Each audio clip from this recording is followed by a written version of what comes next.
Praise the Lord, praise the Lord, praise the Lord Anupam भैया। आइए हम प्रार्थना करें। धन्यवाद धन्यवाद धन्यवाद धन्यवाद धन्यवाद धन्यवाद धन्यवाद देते हैं पिता परमेश्वर। हम सच में पिता परमेश्वर आपके करीब आते हैं पिता, और पिता परमेश्वर हम मन की गहराई से पिता परमेश्वर आपको धन्यवाद देते हैं कि आज पिता परमेश्वर आप हमसे पिता परमेश्वर अपनी स्तुति के लिए आपने हमको चुना है पिता। पिता परमेश्वर हम पिता परमेश्वर जितनी भी पिता परमेश्वर चाहे विपरीत परिस्थितियों में क्यों न हो, परंतु पिता परमेश्वर जब हम अपने लोगों की संगति में आते हैं पिता परमेश्वर, तो हमें पिता परमेश्वर एक अलग से प्रोत्साहन मिलता है। और पिता परमेश्वर आपके पास आने का पिता परमेश्वर हम एक मॉरल सपोर्ट तो मिलता ही है, परंतु पिता परमेश्वर स्पिरिचुअल सपोर्ट भी लोगों के द्वारा हमें प्राप्त होता है पिता। और इसके लिए पिता परमेश्वर आप ही हैं पिता परमेश्वर जो लोगों को तैयार करते हैं एक दूसरों को पिता परमेश्वर स्पिरिचुअली बूस्टिंग करने के लिए। आप ही पिता परमेश्वर एक दूसरे को सामने लाते हैं पिता। पिता परमेश्वर हम दिल के गहराई से धन्यवाद देते हैं पिता आज के समय के लिए, कि आज का समय पिता परमेश्वर हमने आपके लिए पिता परमेश्वर पूरे तरीके से, चाहे परिस्थिति कितनी भी सकारात्मक हो या नकारात्मक हो, हम पिता परमेश्वर आपको महत्व देने वाले, आपकी स्तुति करने वाले, आपकी बढ़ाई करने वाले हो सके पिता। पिता परमेश्वर आज के समय के लिए हम आपको धन्यवाद देते हैं। आगरा मसीह मंडली के लिए आपको धन्यवाद देते हैं पिता कि ये पेज पर आने का हमको मौका मिला पिता, कि हम पिता परमेश्वर ये पेज पर आकर आपके नाम को ऊंचा उठा सकते हैं पिता। हमारी गवाही के रूप में पिता परमेश्वर हम आपके साथ में वचनों के द्वारा बात कर सकते हैं पिता। हम बहुत बहुत धन्यवाद देते हैं पिता परमेश्वर सिस्टर शबनम का पिता परमेश्वर और अनुपम भैया का पिता, कि उन्होंने पिता परमेश्वर आज हमको यह मौका दिया कि हम आपके वचनों को यहाँ पर पिता परमेश्वर बोल सकें, और हमारी जो पिता परमेश्वर गवाही है उसके द्वारा पिता परमेश्वर हम लोगों को बता सके कि पिता परमेश्वर कितना महान है। पिता परमेश्वर चाहे पिता परमेश्वर परिस्थिति पूरे तरीके से विपरीत क्यों न हो, फिर भी पिता परमेश्वर हम आपके नाम को पूरे तरीके से हमदोसन्ना करते हैं, आपके नाम को ऊंचा उठाते हैं और सब परिस्थितियों को आपके अधीन करते हैं पिता परमेश्वर, और प्रार्थना करते हैं हमारी ये प्रार्थना आप तक पहुंचने वाली हो सके। जितने भी यहाँ पर उपस्थित हैं पिता, हर एक को पिता परमेश्वर आप अपने आशीषों से नवाजिए और होने दीजिए पिता परमेश्वर कि जो बाद में भी देखेंगे उनको भी पिता परमेश्वर आप पूरे तरीके से अपने ब्लेसिंग से पिता परमेश्वर विभूषित करिएगा। ये सारी की सारी प्रार्थना पिता परमेश्वर हम हमारे उद्धारक यीशु मसीह के नाम से मांग लेते हैं, सुनिए और कबूल करिए। आमीन पिता परमेश्वर, आमीन आमीन। धन्यवाद हो पिता परमेश्वर का कि पिता परमेश्वर ने मुझको ये मौका दिया कि मैं फिर से परमेश्वर के शरण में आ सकी और परमेश्वर के लिए परमेश्वर का गुणानुवाद कर सक रही हूँ। मेरी आवाज़ आ रही है आप लोगों को?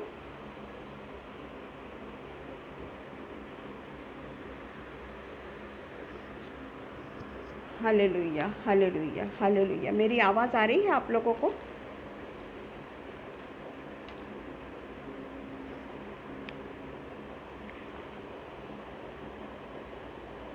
थैंक यू अनुपम भैया, थैंक यू। आज का जो मेरा टॉपिक है वो है the fear of the wicked. The fear of the wicked it shall come upon him. ये जो मुझको जो शीर्षक मिला और उसी के अनुसार जो मेरे जीवन में जो द्वंद्व चला उसी के ऊपर मैं ये परमेश्वर के वचन को बांटना चाहती हूँ। और मैं बहुत धन्यवाद करती हूँ अनुपम भैया का और शबनम का और विशेष करके ग्रेस दीदी का, कि इनके बूस्टिंग के कारण ही आज मैं आपके सामने परमेश्वर का वचन सुनाने के लिए तैयार हुई हूँ। मैं निरुत्साही हो चुकी थी, परंतु इन लोगों के प्रार्थना के कारण, ये लोग तीनों के परमेश्वर के स्पिरिचुअल ब्लेसिंग के कारण इन्होंने जो मेरे लिए प्रार्थना की और पॉजिटिव फेथ जो उन्होंने मुझको ये बताया कि पॉजिटिव फेथ किस तरीके से हमने बोलना है, किस तरीके से हमने परमेश्वर के लिए, परमेश्वर को ही इबादत करना है, परमेश्वर की ही आराधना करना है। जब संकट के समय में हम आते हैं उस समय हमको काफ़ी तकलीफ़ों का सामना करना पड़ता है, और जब हम अकेले होते हैं उस समय हम बहुत जल्दी निरुत्साही हो जाते हैं। पर ऐसे लोगों के सपोर्ट होने से, ऐसे लोगों का फ़ोन आना, यानी परमेश्वर के तरफ से ये लोग चुने हुए थे कि ये लोग मुझको पॉजिटिव फेथ के बारे में बता सकें। पिता परमेश्वर का मैं धन्यवाद देती हूँ। अनुपम भैया के लिए, शबनम दीदी के लिए और ग्रेस दीदी के लिए मैं धन्यवाद देती हूँ, विशेषकर कि उन्होंने, अनुपम भैया लोगों को मैसेज करके बताया कि मेरी तबीयत ठीक नहीं चल रही है। और मैं परमेश्वर का धन्यवाद करती हूँ कि जिस तरीके से दोनों भी पति पत्नी ने जो मुझको पूरे तरीके से परमेश्वर के इसमें, परमेश्वर के वचनों के द्वारा प्रोत्साहित किया, उसके लिए मैं पिता परमेश्वर का धन्यवाद करती हूँ। और इसलिए मुझको वचन भी वही मिला कि the fear of the wicket it shall come up upon him. यहाँ पर हम पढ़ेंगे नीति वचन 10 का 24। नीति वचन 10 का 24, उसमें लिखा है, दुष्ट जन जिस विपत्ति से डरता है वह उस पर आ पड़ती है, परंतु धर्मियों की लालसा पूरी होती है। इसमें हम देखते हैं कि जब हम अपने मन में डरते हैं, कोई बुरे बुरे ख्याल हमारे मन में आते हैं, जब हम ज़्यादा ही हतोत्साहित हो जाते हैं, जब तकलीफ़ में पड़ जाते हैं और हमारे पास में कोई चारा नहीं होता है, बहुत हम थक जाते हैं, अकेले हो जाते हैं, उस समय हम सोचते हैं कि हमारे मन में बहुत विपरीत ख्याल आते हैं, बहुत ही विपरीत ख्याल आते हैं। हम अपने मन में ऐसे निगेटिव थॉट्स को ला लेते हैं कि हमारे पॉजिटिव थॉट्स जो है वो शैतान चुरा लेता है, क्योंकि हम उसको परमेश्वर के विरुद्ध शैतान हमको भड़काने का काम करने लग जाता है। शैतान हमसे परमेश्वर के विरुद्ध में बोलने लगता है, क्योंकि वो हमारी कमज़ोर कड़ी को पकड़ लेता है। वो जानता है कि यहाँ पर हम कमज़ोर हो गए हैं, और वो अच्छे से जानता है कि जब हम कोई दुख में चले जाते हैं, जब हमको कोई दुख आ जाता है, तो उसके समय में वो परमेश्वर के वचन से बातचीत करना जब हम छोड़ते हैं, बातचीत करना यानी परमेश्वर को थोड़ा सा हम परमेश्वर से अलग हो जाते हैं, वही समय को शैतान चुरा लेता है और शैतान अपना कब्ज़ा हमारा ले लेता है। और उस तरीके से जब हम देखते हैं कि कभी ना कभी ये विपरीत परिस्थितियाँ जो है उसके कारण हमको डर लगता है कि कहीं हम न्याय के सिंहासन के सामने अगर जाएंगे तो कहीं हम अनंत काल का क्रोध तो नहीं कमा लेंगे। उस समय हमको ये डर सताने लगता है कि अगर हम इस तरीके से परमेश्वर से बलवा करेंगे तो कहीं हम न्याय के सिंहासन में जाएंगे तो उस समय हमको परमेश्वर का प्रतिशोध का भय लगने लग जाता है। हम सोचते हैं कि परमेश्वर कहीं हमसे प्रतिशोध तो नहीं लेगा, परमेश्वर कहीं हमसे क्रोध तो नहीं करेगा, अनंत काल के लिए वो हमको पीड़ा में तो नहीं डाल देगा। और इस तरीके से बड़े बड़े अविश्वास को हम जन्म देते हैं। क्यों? क्योंकि हमारे मन में भय ने घर कर लिया, हमारे मन में उस भय ने घर कर लिया कि हम अपने तबीयत से ठीक नहीं हो सकते, या हमको परिस्थिति पूरे तरीके से पॉजिटिव नहीं लग रही है, और इस कारण वो भय हमारे सामने आ जाता है कि कहीं हमको परमेश्वर कहीं हमारा प्रतिशोध तो नहीं लेगा, कहीं परमेश्वर हमको छोड़ तो नहीं देगा। और इस तरीके के कारण हम देखते हैं कि वो भय बनकर हमारे सामने आता है। जिस तरीके से भजन संहिता 90 का 11, भजन संहिता 90 का 11, भजन संहिता 90 का 11 में बहुत ही स्पष्ट शब्दों में परमेश्वर का वचन लिखा हुआ है कि किस तरीके से परमेश्वर के लोग परमेश्वर से विपरीत परिस्थितियों में जाने के बाद में परमेश्वर से अलग होने की कोशिश करते हैं, या परमेश्वर से सोचते हैं कि परमेश्वर हमको छोड़ चुका है, परमेश्वर ने हमारी चिंता करना छोड़ दिया है, क्योंकि हम छोटी छोटी परिस्थितियों में घबराते हैं। तो इसीलिए 90 का 11 लिखता है, तेरे क्रोध की शक्ति को और भय के योग्य तेरे रोष को कौन समझता है। ये जब हम देखते हैं कि पुराने समय में परमेश्वर जो है वो थोड़ा रोष खाने वाले परमेश्वर हैं। पर जब हम नए नियम में आते हैं उस समय हम देखते हैं कि हमारा यीशु मसीह हमारे आंसू पोंछने वाला परमेश्वर है।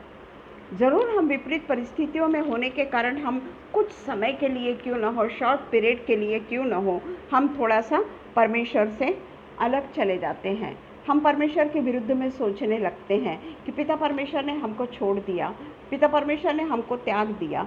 इतना परमेश्वर के पास में जाने के बाद में भी हमको क्या मिला? क्यों? क्योंकि शैतान ने हमको अपने कब्जे में ले लिया। शैतान ने देखा कि ये परमेश्वर से थोड़ी भी दूर हो गए हैं तो वो शैतान हमको अपने कब्जे में ले लेता है। जिस तरीके से हम देखते हैं उत्पत्ति 11:1-9 हम हमारे ही मनुष्यों के ही बीच से बातें करेंगे कि किस तरीके से परमेश्वर का वचन चुरा लिया जाता है। तो जिस तरीके से हम देखते हैं 11:1-9 उत्पत्ति 11:1-9 जब हम पढ़ते हैं तो इसमें हम देखते हैं मनुष्य की भाषा में गड़बड़ी पड़ने का वर्णन। सारी पृथ्वी पर एक ही भाषा और एक ही बोली थी। उस समय लोग पूर्व की ओर चलते शिनार देश में एक मैदान के पास आकर उसमें बस गए। तब वे आपस में कहने लगे, आओ हम ईंट बना बना के भली भांति आग में पकाएं। और उन्होंने पत्थर के स्थान पर ईंट से और चूने के स्थान पर मिट्टी के गारे से काम लिया। फिर उन्होंने कहा, आओ हम एक नगर में एक गुम्मट बना लें जिसकी चोटी आकाश से बातें करें। इस प्रकार से हम अपना नाम करें, ऐसा न हो कि हमें सारी पृथ्वी पर फैलना पड़े। जब लोग नगर और गुम्मट बनाने लगे तब उन्हें देखने के लिए यहोवा उतर आया। और यहोवा ने कहा, मैं क्या देखती हूँ, उनके सब एक ही है। और उन्होंने ऐसा ही काम भी आरंभ किया। और अब जो कुछ वे करने का यत्न से कुछ भी उनके लिए अनहोना ना होगा। इसलिए आओ हम उतर के उनकी भाषा में गड़बड़ी डालें कि वे एक दूसरे की बोली को ना समझ सके। इस प्रकार यहोवा ने उनको वहां से सारी पृथ्वी के ऊपर फैला दिया। इस कारण उस नगर का नाम बेबीलोन पड़ा। कन्फ्यूजन, बेबीलोन का अर्थ है कन्फ्यूजन। उस शहर का नाम ही कन्फ्यूजन पड़ा।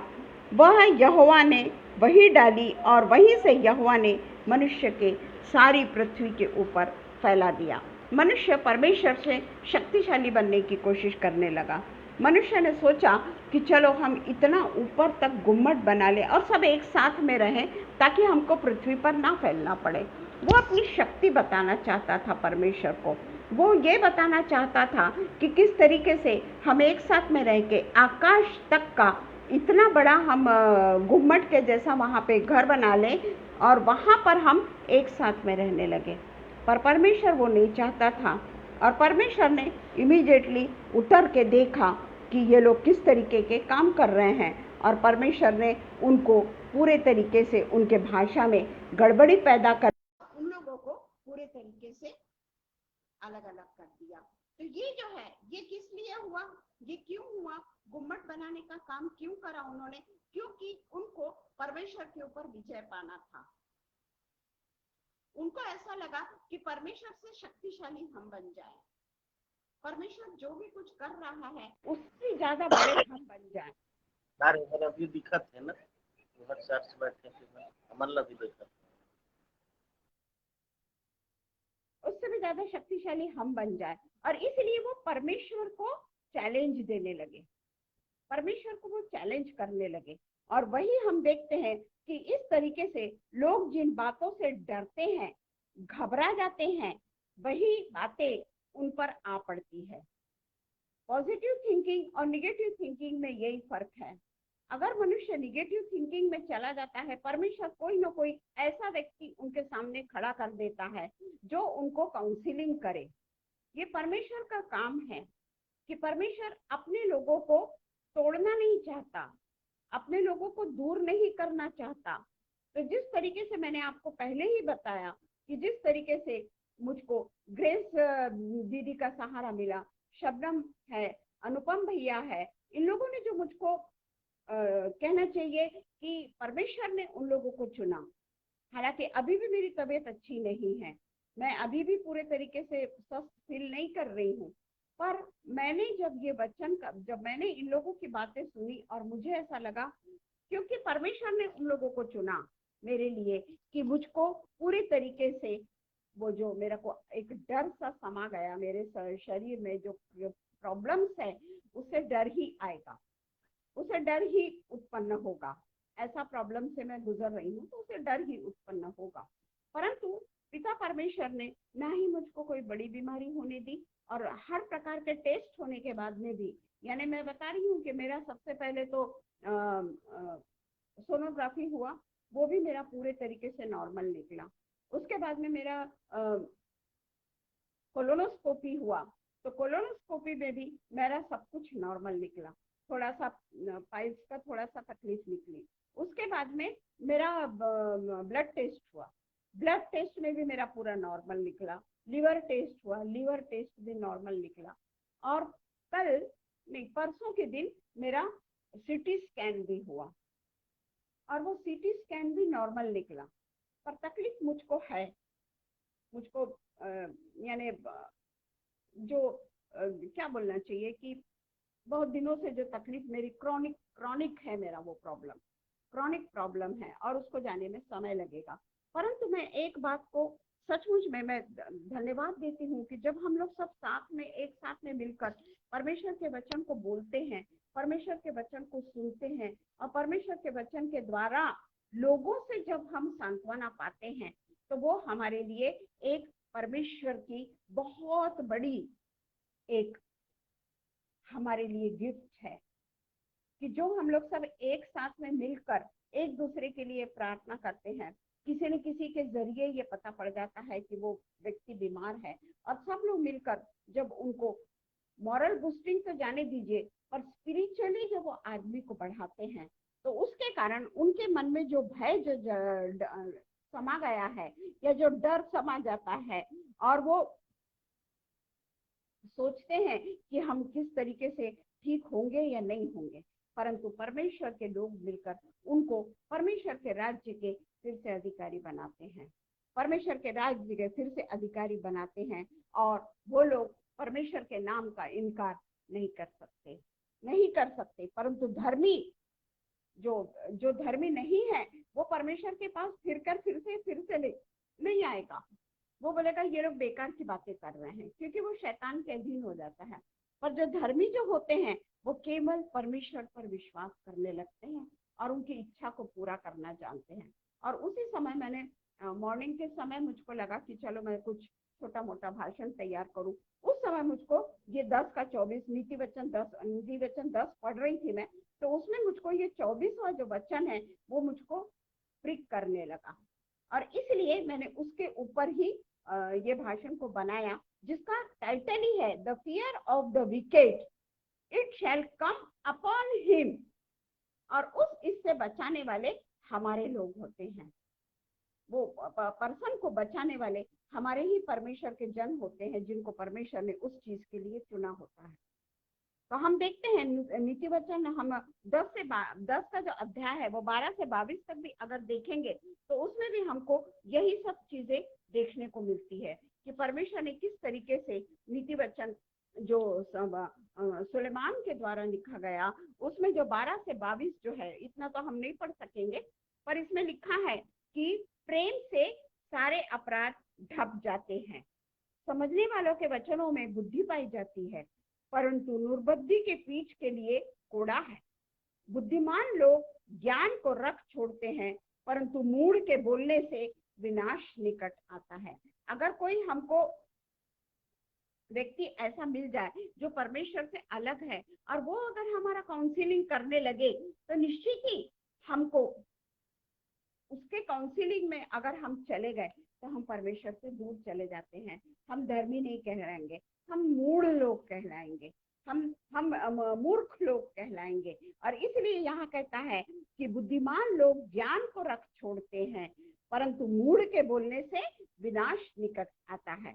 धर्मी का परिश्रम जीवन के लिए होता है, पर दुष्टों के लाभ से पाप होता है। जो शिक्षा पर चलता है वह जीवन के मार्ग है, परंतु जो डांट से मुंह मोड़ता है वो भटकता है। ये पूरा तो नहीं पढ़ेंगे। तो इसमें हम देखते हैं कि अगर समझ जाओ हमको कोई काउंसलिंग कर रहा है और हमने सोच लिया कि फालतू की बातें कर रहे हैं, अपने आप को बहुत होशियार समझ रहे हैं, इन लोगों को कोई तकलीफ नहीं है, इसलिए ये लोग मेरी तकलीफ का एहसास नहीं कर पा रहे हैं, मेरे तकलीफ को नहीं समझ पा रहे हैं। जब इनको तकलीफ होगी ना तब ये समझ पाएंगे कि तकलीफ क्या होती है।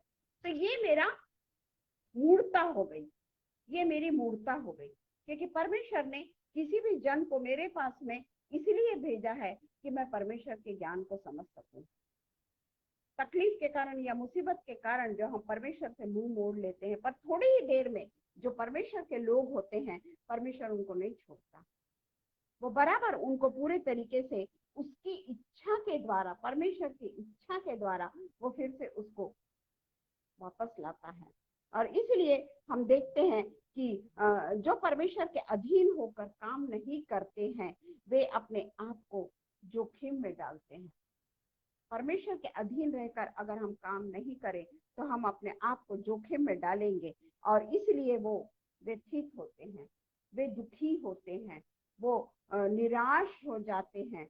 और इनके ठीक विपरीत जो लोग सही तरीके से परमेश्वर को पाने की कोशिश करते हैं, सही तरीके से परमेश्वर को पाने की कोशिश करते हैं, वे परमेश्वर के अधीन अपने आप को सौंपते हैं। और तभी आज सवेरे ही मैंने फिर इनको मैसेज किया, दोनों को, अनुपम भैया को भी और शबनम को भी, कि आज मैं बोलने वाली हूँ। और मैंने ग्रेस दीदी को भी मैसेज किया कि हालांकि पोजीशन मेरी वैसी नहीं है, फिर भी मैं परमेश्वर का वचन आज बोलने वाली हूँ, तुम लोग सब मेरे को प्रार्थना में रखो। और प्रार्थना में इतनी बड़ी ताकत है कि मैं डॉक्टर के भी पास में जाकर आई, बहुत दो तीन डॉक्टर के पास में जाके आई, सब कुछ किया मैंने, पर मैं अपने समय पे घर में आई। और मैंने जो परमेश्वर के साथ में वादा किया था कि मैं आज परमेश्वर के वचन को बोलूंगी, जो मैं थोड़ी सी समय के लिए डर गई थी, भय खा गई थी, क्योंकि बहुत सब कुछ नॉर्मल रिपोर्ट होने के बावजूद भी तकलीफ के कारण मैं भय खा गई। परंतु परमेश्वर का जो प्रार्थना का उत्तर, हम जो इतने दिनों से प्रार्थना करते आते हैं, हम जो इतने दिन से परमेश्वर के वचन को बोलते आते हैं, ऐसे लोगों के लिए भी जो सुख का जीवन नहीं बिता रहे हैं, उनके लिए भी हम परमेश्वर के वचन को बोलते हैं। और इसलिए परमेश्वर हमको कभी भी नहीं छोड़ता और ना ही वो कभी हमको त्यागता है। और हम कई बार सोचते हैं कि मेरी प्रार्थना का उत्तर क्यों नहीं आ रहा। कई बार ऐसा होता है कि हम सोचते हैं कि हम तो इतना प्रेयर करते हैं, हम तो परमेश्वर को इतना ज्यादा उसको मन भावता हुआ बलिदान हम उसको चढ़ाते हैं, फिर हमारे साथ में ऐसा क्यों होता है, परमेश्वर हमारे साथ में ऐसा क्यों करता है। हमारे मन में क्यों का प्रश्न बहुत जल्दी आता है और हम सोचते हैं कि मैं अपने सारे कहने का मतलब सुखों को बाजू में रखकर मैं परमेश्वर के वचन को दे रहे हैं, परमेश्वर के वचन को बोल रहे हैं, बच्चों से हम अलग हो रहे हैं और परमेश्वर के वचन को बोल रहे हैं, फिर भी परमेश्वर हमारे साथ में ऐसा क्यों करता है। तो मैंने निकाला समुपदेशक 7:14, समुपदेशक 7:14, उसमें लिखा है सुख के दिन सुख मान और दुख के दिन सोच, क्योंकि परमेश्वर ने दोनों को एक ही संग रखा है। देखिए, सुख के दिन सुख को मान और दुख के दिन सोच, क्योंकि परमेश्वर ने दोनों को एक ही संग रखा है। सुख और दुख ये दोनों हमारी जिंदगी में एक साथ में चलते हैं। कभी हम बहुत दुखी, जरूरी नहीं कि हम रोगों से ही दुखी हो, कई लोगों को अलग अलग किस्म की परेशानियां होती है, कई लोगों को अलग अलग किस्म की तकलीफें आती है, कोई जरूरी नहीं कि कोई बीमार ही हो, किसी को और किस्म की तकलीफ आ जाती है, किसी को यानी वो निरुत्साही हो जाते हैं, कई लोगों के घर में प्रॉब्लम्स आ जाते हैं, कई लोगों के बच्चों के प्रॉब्लम्स आ जाते हैं, बहुत सारे किस्म से हमारे शरीर, हमारे जीवन में दुख आते रहते हैं। इसलिए वो कहता है सुख और दुख एक साथ में ही चलते हैं। अगर मनुष्य सुख सुख सुख सुख सुख ही भोगते रहे तो उसको दुख के बारे में कुछ भी समझ में नहीं आएगा, और उसके सुख, जो सुखों की जो पलड़ा है वो अगर बहुत भारी हो गया तो वो उसके बिगड़ने के भी चांसेस रहते हैं। वो परमेश्वर से मुंह मोड़ लेता है। वो सोचता है कि जब मेरे पास में सुख ही सुख है तो मैं क्यों तकलीफ उठाऊं, मैं क्यों परमेश्वर से प्रार्थना करूं। मेरे पास में तो अभी बहुत सारा समय है कि मैं अपने जितने भी गजेट्स आजकल जो चल रहे हैं उनके बीच में मैं रहूं। मोबाइल है मेरे पास में। आजकल मोबाइल के कारण लोग एक दूसरे से मिलते नहीं हैं। अगर भीड़ में भी लोग खड़े हैं, अगर बहुत सारे लोग खड़े हैं, वो एक दूसरे से बात नहीं करते। वो लोग अपने मोबाइल में सारे लोग बिजी होते हैं। कोई एक दूसरे के सुख के बारे में या एक दूसरे के दुख के बारे में व्यथित नहीं रहता। वो अपने में ही जीवन गुजारना चाहते हैं और इसीलिए सुख के कारण, अति सुख के कारण व्यक्ति बिगड़ जाता है। व्यक्ति को दुख क्या है ये पता ही नहीं चलता और वो व्यक्ति बुरे संगति में चले जाता है। उसको परमेश्वर का भय क्या है ये पता ही नहीं चलता। इसीलिए परमेश्वर कहता है कि सुख और दुख दोनों को मैंने एक साथ में रखा हुआ है। अगर तू सुखी सुखी सुखी, कोई ये नहीं कह सकता मनुष्य कि मेरे को सिर्फ सुख मिला है परमेश्वर से। उसके साथ में दुख चली रहा है, उसके साथ में दुख अपने आप चली रहा है, ताकि हम उसके कारण परमेश्वर की आशीषों को पहचान सकें। अगर हमारे पास में सुख सुख सुख ही हो, हम परमेश्वर को नहीं पहचानेंगे, हम परमेश्वर के नजदीक भी नहीं जाएंगे, हमको कोई काउंसिलिंग भी नहीं करेगा। ठीक है, हर कोई सुखी सुखी सुखी है, परंतु ऐसा परमेश्वर का वचन नहीं कहता। वो चाहता है कि हर समय हम जब परिस्थितियां हमारी खराब हो या परिस्थितियां हमारी सकारात्मक हो, क्योंकि सुख और दुख साथ साथ में चल रहे हैं, तो उस समय हमको जरूरी है कि हम अपने परमेश्वर के वचन की ओर मनन करने वाले हो। परमेश्वर के वचन की ओर एकाग्रता से हम परमेश्वर के वचन को समझने वाले हो। और परमेश्वर को मान तो लो, परमेश्वर को बोलकर तो देखो कि परमेश्वर मुझसे गलती हो गई, और इमीडिएटली परमेश्वर अपने अनुसार हमको वचन देता है, अपने अनुसार वचन देकर हमको बतलाता है कि हमको किस तरीके से जीवन को जीना है। और वही जीवन को हमको पूरे तरीके से हम अपने मुख से परमेश्वर के वचन की घोषणा करें। ऐसा नहीं कि मनी मन में हमने परमेश्वर को धन्यवाद दे दिया। मनी मन में अगर हमने परमेश्वर को धन्यवाद दे दिया तो सामने वाले को कैसा पता पड़ेगा कि मेरी गवाही क्या है। वो कैसे जानेगा कि किस परिस्थिति से हम गुजरने के बावजूद भी हम परमेश्वर को नहीं छोड़ते।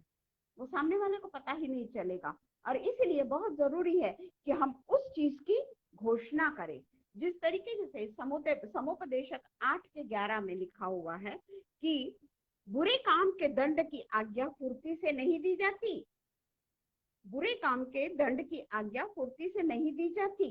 इस कारण मनुष्य का मन बुरा काम करने की इच्छा से भरा रहता है, क्योंकि उसको उस समय नहीं समझ में आता कि वो बुरा काम कर रहा है, परमेश्वर से वो अलग चला गया है, क्योंकि उसके पास में इतनी आशीषें आ जाती है कि वो सोचता है कि बुरे काम का कोई हमको उसका यानी उसकी सजा हमको नहीं मिलेगी।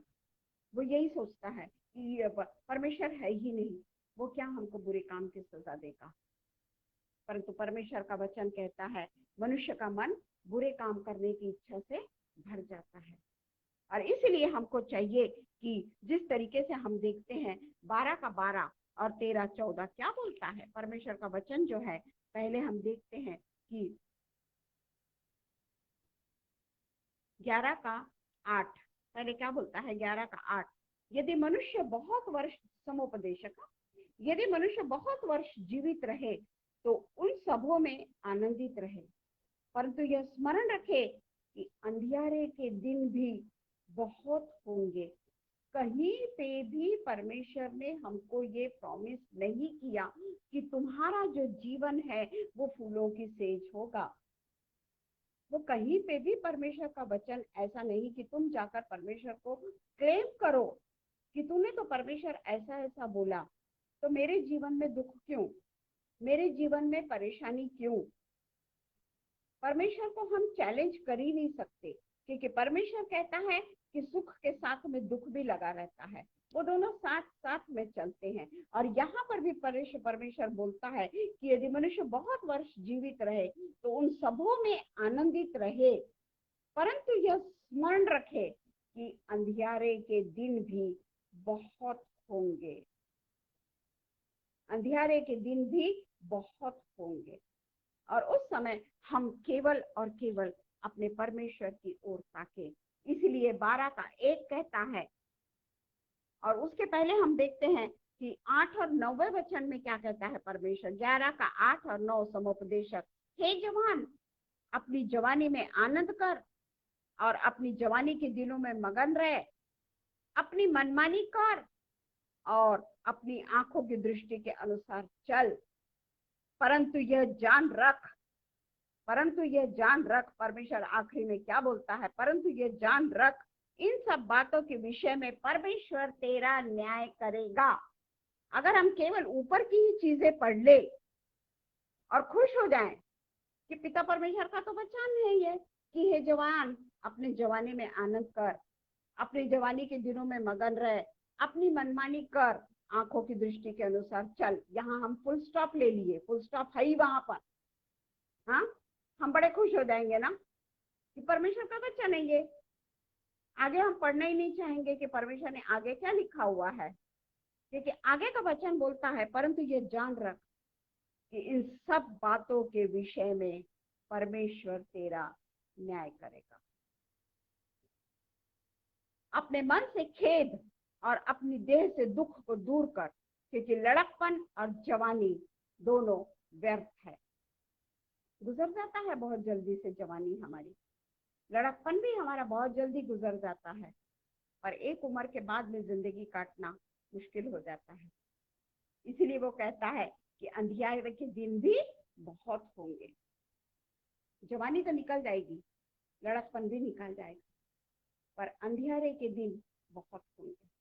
पर उस समय तू अपने सृजनहार को ना भूल, क्योंकि परमेश्वर ही है कि इन बातों में वो तेरा न्याय करेगा। और इसी के लिए हम जानते हैं कि 12 का 12, 13 और 14 पढ़ लेंगे हम जल्दी से। समुपदेशक 12, 12 का 12 और 13 और 14। हे मेरे पुत्र, इन्हीं से चौकसी सीख। बहुत पुस्तकों की रचना का अंत नहीं होता, और बहुत पढ़ना देह को थका देता है।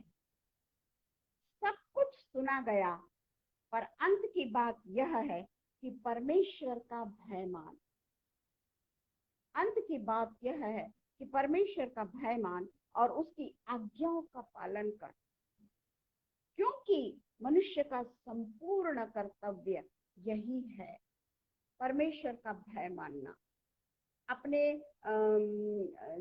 जीवन में क्या चल रहा है या कौन से अप एंड डाउन आ रहे हैं, जरूरी नहीं कि हम बीमार हैं तो ही परमेश्वर को ये करें, नहीं, बहुत सारे दुख हमारे जीवन में आते हैं। अलग अलग किस्म के लोगों को ये नहीं बोल सकता कि मेरे को कोई दुख नहीं है। दुख तो हमारे साथ साथ में चल रहा है, और इसलिए वो कहता है कि परमेश्वर का भय मान, उसकी आज्ञाओं का पालन कर, क्योंकि मनुष्य का संपूर्ण कर्तव्य यही है। जवानी निकल जाएगी, लड़कपन भी निकल जाएगा, पर अंधियारे के दिन बहुत ज्यादा होंगे। तो इसीलिए परमेश्वर का वचन है ये कि क्योंकि परमेश्वर सब कामों और सब गुप्त बातों का, चाहे वे भली हो या बुरी, न्याय करेगा। ये समुपदेशक 12 है, लास्ट वाला है, और लास्ट परमेश्वर का वचन है कि चाहे तेरे काम अच्छे हो या तेरे काम बुरे हो, हर चीज का न्याय करेगा परमेश्वर। और इसलिए हम जब सब लोगों के साथ में रहते हैं ना, हम जब परमेश्वर के लोगों के साथ में रहते हैं ना, वो हमको गिरने से बचाते हैं। परमेश्वर के वचनों के द्वारा वो हमको पूरे तरीके से संभालने का काम करते हैं, और वो धन्य है वो लोग जो परमेश्वर के वचनों के द्वारा दूसरों को गिरने से बचाते हैं। क्योंकि परमेश्वर का वचन जो कहता है कि हमारा संपूर्ण कर्तव्य ही ये है कि हम परमेश्वर के वचनों पे चलने वाले हो सके। परमेश्वर का जो भी कुछ परमेश्वर ने हमसे कहा है, उसकी आज्ञाओं का हम पालन करने वाले हो सके। क्योंकि परमेश्वर का वचन ही कहता है कि दुख के साथ में सुख के साथ में दुख भी चलता है। और दुख के दिन ज्यादा है, खुशी के दिन कम है। फूलों की सेज हमारा जीवन नहीं है, बल्कि हमारा जीवन तो कांटों की सेज है। जिस तरीके से अय्यूब के समय में हम देखते हैं कि अय्यूब का 2 का 7 और 8 जो है वो हम अच्छे तरीके से जानते हैं अय्यूब के बारे में, कि किस तरीके से अय्यूब ने परमेश्वर को खुश लगने वाले काम किया। परमेश्वर को उसने कभी भी दुखी नहीं किया। इतने भयानक परिस्थिति में होने के बावजूद भी परमेश्वर को उसने कभी भी दुखी नहीं किया। कितने बड़े बड़े, पहले तो वो अय्यूब के इसमें पहले तो वो बच्चों को सब जो शैतान मार देता है, सब उसके परिवार को लूट लेता है, उसके सारे धन संपत्ति वैभव जो भी कुछ उसके पास थे वो सब खत्म कर देता है। फिर भी शैतान खुश नहीं होता। और यहाँ परमेश्वर फिर से अय्यूब की परीक्षा के पहले परमेश्वर कहता है शैतान को कि यहोवा ने शैतान से पूछा, क्या तूने मेरे दास अय्यूब पर ध्यान दिया कि पृथ्वी पर उसके तुल्य खरा और सीधा और मैं मेरा भय मानने वाला और बुराई से दूर रहने वाला मनुष्य और कोई है ही नहीं। ये केवल और केवल परमेश्वर का जो एक मनुष्य के लिए परमेश्वर ने कहा, वो केवल और केवल अय्यूब के लिए उसने स्टेटमेंट किया है कि अय्यूब के ऊपर उसको इतना भरोसा था परमेश्वर से। सेकंड विपत्ति जब आती है वो और भी जानलेवा आती है, और भी जानलेवा आती है कि उसको सारे शरीर में उसके तलवे से उसके फोड़े शुरू हो जाते हैं और वो ठिकरों से उसको खुजाता है, क्योंकि वो हाथ से भी नहीं खुजा सकता। क्यों नहीं खुजा सकता? क्योंकि उसके हाथों में भी फोड़े आ गए हैं, पूरे शरीर के एक एक हिस्से में उसको फोड़े आ गए हैं और इसलिए वो ठिकरों से उसको खुजाता है। अपनी उसकी जो वो है, उसकी जो मिसेस है, वो भी उससे कहती है कि अब तो भी तू उस परमेश्वर को छोड़ दे। हाँ, क्या तू अब भी अपने खराई पर बना रहता है? परमेश्वर की निंदा कर और चाहे तो मरता है तो मर जा। सुख के दिनों में उसने अय्यूब को साथ दिया, सुख के दिनों में वो अय्यूब के साथ में बनी रही, परंतु जैसे ही परिस्थिति बिगड़ गई, जैसे ही उसने देखा कि दुखों का पहाड़ टूट रहा है, जबकि पत्नी पे कोई दुख नहीं आए थे, कहीं पे भी बाइबल में ये नहीं लिखा है कि शैतान ने पत्नी की परीक्षा ली, क्योंकि वो तो पहले ही शैतान के अधीन थी ना, शैतान उसकी क्या परीक्षा लेगा। पर अय्यूब ने ऐसे समय में भी परमेश्वर को नहीं ठुकराया और परमेश्वर के साथ साथ में वो बना रहा। तो क्या अय्यूब का दुख, हमको मालूम है कि अय्यूब किस पीड़ा से गुजरा। उसको क्या मालूम था क्या कि परमेश्वर उसकी परिस्थिति को पूरी तरीके से बदल देगा, या परीक्षा जो है अय्यूब की जो परीक्षा है वो परमेश्वर की इजाजत के साथ में शैतान ले रहा है। पर फिर भी वो पूरे तरीके से बलशाली बना रहा। और हमेशा देखते हैं हम कि दुख का कारण कौन है। उसने उनसे कहा, तू एक मूढ़ स्त्री की सी बातें करती है, क्या हम जो परमेश्वर के हाथ से सुख लेते हैं दुख न लें? इन बातों में भी अय्यूब ने अपने मुंह से कोई पाप नहीं किया। हमारा स्टेटमेंट ऐसा ही होना चाहिए कि क्या हम परमेश्वर से सुख तो लेना चाहते हैं और सुख में हम परमेश्वर को बहुत hallelujah hallelujah praise the Lord, तेरी स्तुति हो तेरी स्तुति हो, पर जब हमारे बीच में दुख आ जाता है, असहनीय दुख आ जाता है, हम परमेश्वर को कोसने लग देते हैं, अय्यूब की पत्नी की तरह हो जाते हैं हम। परंतु परमेश्वर ने हमारे लिए ऐसे लोगों को भी रखा है कि जो हमको फिर से सही रास्ता दिखाते हैं, क्योंकि परमेश्वर की इच्छा रहती है कि परमेश्वर इन लोगों के द्वारा हमसे बात करता है। कई ऐसे मूर्ख लोग होते हैं जो कहते हैं कि परमेश्वर है ही नहीं। ऐसे भी लोग होते हैं दुनिया में, उनका कहना है कि परमेश्वर है ही नहीं। परंतु हम देखते हैं कि जितने भी दुख अय्यूब पे आए, उसने मूर्खता नहीं की उसने। और वो कहता है कि धर्मी पर दुख तो आते हैं, परंतु उससे उसको छुटकारा भी मिलता है।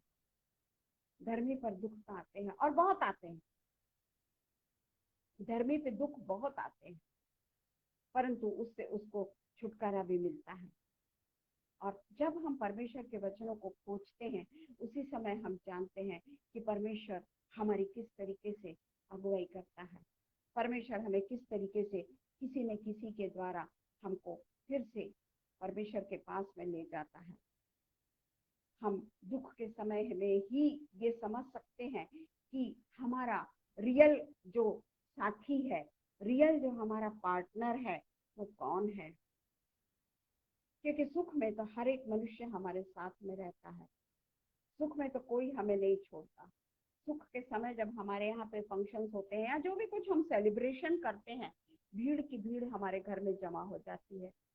पर जब दुख आता है, हम जब बहुत परेशान हो जाते हैं, सारे मित्रगण, सारे परिवारजन हमको छोड़ के चले जाते हैं। कब तक हमारे घर में आकर हमारे साथ में दुख मनाएंगे ना वो, क्योंकि उनका भी तो जीवन है, उनका भी तो अपना लाइफ है, उनको भी तो अपने लोगों को ये करना है, और इसलिए वो हमको छोड़ देते हैं। परंतु जब हम ऐसे समय में परमेश्वर के पास में जाते हैं, वो दर्द के साथ में जब हम परमेश्वर के पास में जाते हैं, तो वो एक अलग सा प्रेम हम परमेश्वर के द्वारा प्राप्त करते हैं।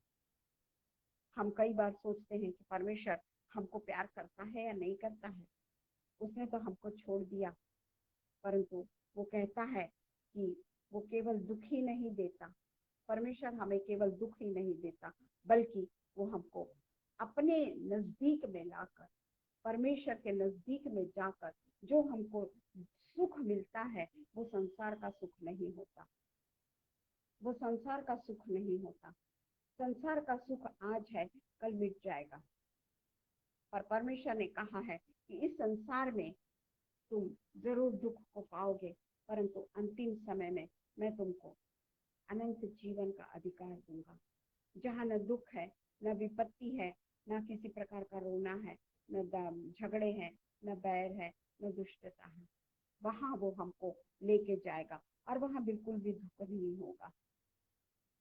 और वो उस तरीके से कहता है कि जब मैं तेरे को, परमेश्वर ने कहा कि दुख में तू भलाई को देखेगा, पिता परमेश्वर का वचन है कि तू दुख में भलाई को देखेगा, और ऐसे समय में परमेश्वर ही तेरी निकासी करेगा, परमेश्वर ही तुझको उस दुख से निकालेगा, दुखों के पहाड़ से तेरे को दूर करेगा।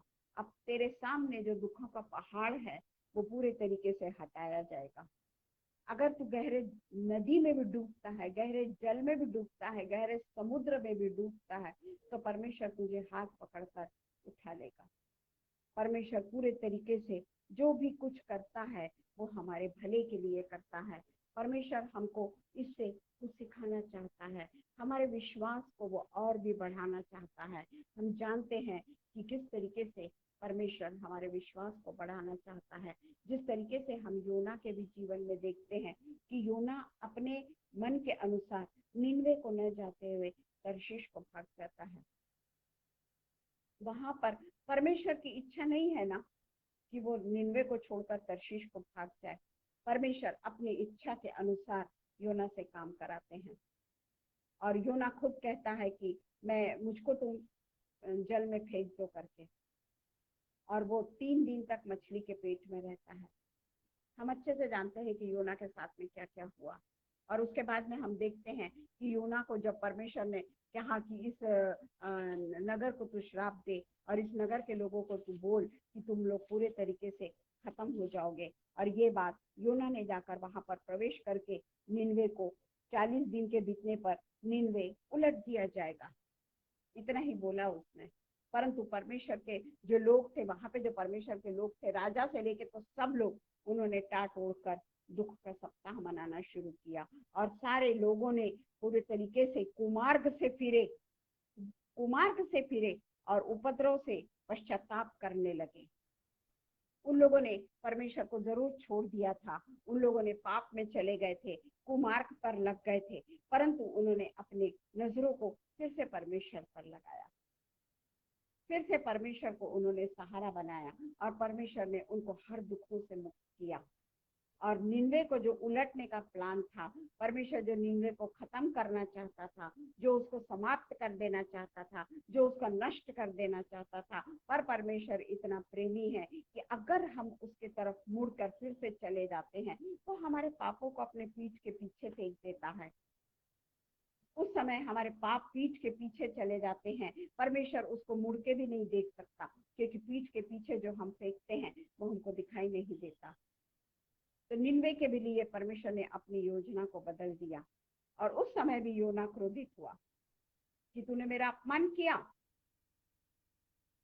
तो हमारा जो चरित्र है वो किस तरीके का होना चाहिए, क्योंकि परमेश्वर तो प्रेमी है। परमेश्वर तो जरूर सोचता है परमेश्वर कि मैं निन्वे शहर को मिटा दूंगा, मैं निन्वे शहर का नाश कर दूंगा। परंतु जब हम देखते हैं कि वो निन्वे शहर को माफ करता है, उनकी सारी जनता को माफ करता है, क्योंकि वो कुमार्ग से फिरे, वो परमेश्वर की ओर फिर से चले गए। हम देखते हैं इजरायलियों के भी लिए परमेश्वर ने इजरायलियों को नष्ट जरूर किया, पर कुछ लोगों को उसने बचा भी लिया, ताकि वो पूरी की पूरी कौम नष्ट न हो जाए। और फिर से इजरायली अपने, आज हम देखते हैं इजराइल देश कितना प्रगतिशील देश है, छोटा सा देश है, परंतु कितनी प्रगति उसने, दुनिया का सबसे माना हुआ देश है वो, दुनिया उससे डरती है, इजराइल से। तो इसलिए हमारा जो जीवन है वो भी हमारा जीवन क्षणभंगुर है। हम अगर परमेश्वर के सुखों को लेते हैं तो क्या हम उसके दुखों को न झेलें? हालांकि बड़ी तकलीफ का सामना होता है, परंतु परमेश्वर का वचन कहता है कि तू मेरे पास आके तो देख, मेरे पर विश्वास तो करके देख, मैं तेरी परिस्थितियों को पूरे तरीके से बदल दूंगा। जिस तरीके से अय्यूब की परीक्षा शैतान लेता है, पर परमेश्वर कहता है कि तू उसकी जान को हाथ नहीं लगाना, तू सब कुछ करना, और मेरे प्रियजन के जान को तू हाथ नहीं लगाना। और हम देखते इतने दुखों के बावजूद भी शैतान उसके जान के हाथ नहीं लगाता, और आगे जो आशीषें अय्यूब पाता है वो भी हम देखते हैं कि अय्यूब को क्या क्या आशीषें मिली। मैं पिता परमेश्वर का धन्यवाद करती हूँ कि पिता परमेश्वर ने आज फिर से मुझको यहाँ पर उपस्थित किया कि मैं परमेश्वर के वचन को बोल सकूं। क्योंकि कल जब मुझे अनुपम भैया और शबनम ने कहा था तो मैंने तो उनसे यही कहा था कि मैं नहीं बोल सकूंगी कल, बल्कि मैंने तो ये भी कह दिया था कि बुधवार को भी जो मैं बोलती हूँ अजमेर के पेज पर उनको भी बता देना कि मैं नहीं बोल सकूंगी। परंतु रातों रात परमेश्वर ने मेरे मन को बदल डाला। शैतान को अधिकार ही नहीं दिया कि वो मुझको अपने चुंगल में फंसा ले, क्योंकि ऐसे लोगों को परमेश्वर ने मेरे सामने खड़ा कर दिया, और वो भी एक फौज करके 3 लोगों को खड़ा कर दिया मेरे सामने। एक फौज बना दिया परमेश्वर ने मेरे सामने 3 लोगों की, और वो 3 लोग 3000 लोगों के बराबर मेरे साथ में काम किए। 3000 लोगों की आशीषें वो 3 लोगों ने मेरे जीवन में लाई, और मेरे जीवन को, मेरे मन को रातों रात परिवर्तन आया। और उसी समय मैंने सोच लिया कि नहीं, मैं परमेश्वर का, और वो परमेश्वर ने वचन भी दिया मुझको, नीति वचन 10:24। अचानक ही मैं नीति वचन निकाली और मुझको वो वचन पढ़ रही थी, मैं नीति वचन, तब मुझको वो वचन मिला। तो परमेश्वर का मैं धन्यवाद करती हूँ। और सचमुच में ऐसे ही जो हमारे परमेश्वर के लड़वैये लोग हैं, जो स्पिरिचुअल फाइट में रहते हैं हमेशा, वो लोग हम लोगों की मदद करते हैं, और वही लोग हमको परमेश्वर के मार्ग की ओर ले चलते हैं। ऐसे समय में कई बार हमसे भी वही काम होगा, हम भी लोगों को प्रोत्साहित करने का काम करेंगे, और हम भी लोगों को सही राह बताने वाले होंगे। इसलिए मैं पिता परमेश्वर का बहुत बहुत धन्यवाद करती हूँ कि मैं परमेश्वर के वचन को पूरे तरीके से, तन्मयता से और बिना थके मैं परमेश्वर के वचन को दे सकी। मैं पिता परमेश्वर का धन्यवाद करती हूँ कि मेरे को जो भी कुछ आशीषें परमेश्वर के द्वारा मिली है, मैं उसका सचमुच में बहुत ही यानी घोषणा करती हूँ, मैं घोषणा करती हूँ मैं परमेश्वर के प्रेम की। परमेश्वर की इनायतों की मैं घोषणा करती हूँ सबके सामने। और परमेश्वर को धन्यवाद देती हूँ। आइए हम प्रार्थना करें। धन्यवाद हो पिता परमेश्वर, धन्यवाद धन्यवाद धन्यवाद धन्यवाद धन्यवाद देते हैं पिता परमेश्वर। सच में पिता परमेश्वर, आपकी और हमारी योजना में जमीन और आसमान का अंतर है पिता परमेश्वर।